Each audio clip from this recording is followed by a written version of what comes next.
Aujourd'hui, on se trouve dans le Val d'Ifrane, traversé par le Oued Tizguit. On est en train de faire un programme de reboisement. Donc, c'est un projet international qui est financé par le RESCOM.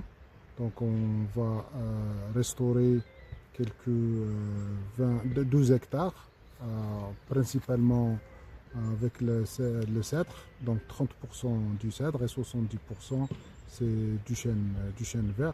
Donc c'est une action qui va tenir à peu près quelques 20 jours de travail avec des ouvriers en local et bien sûr avec l'association Val d'Ifrane et aussi l'association Forêt Modèle, et soutenue techniquement par l'ANEF au niveau provincial et au niveau régional et en concertation avec les autorités locales et monsieur le gouverneur de la ville d'Ifrane.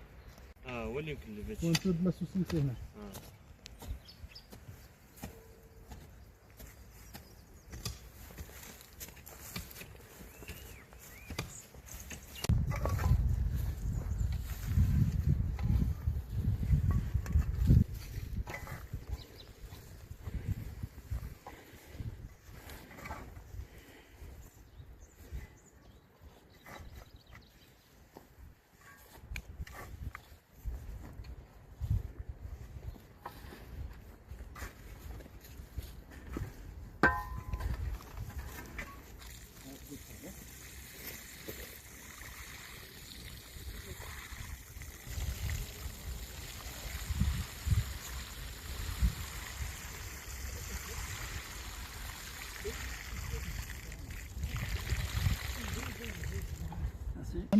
Donc on est là au site du Val d'Ifrane, que traverse le Oued Tizguit, qui est un site Ramsar, qui est classé site Ramsar depuis 2019.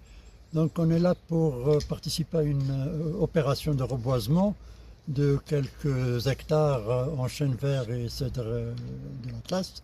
C'est une opération lancée par l'association Forêt Modèle et financée par RESCOM, le Fonds mondial RESCOM. Donc c'est une opération qui vise à améliorer la biodiversité du Val, surtout que les dernières précipitations, surtout les dernières crues de Oued Tizguit ont dévasté plusieurs arbres qui sont tombés morts à cause des vents, des rafales de vent qui ont été enregistrés au niveau de la ville d'Ifrane.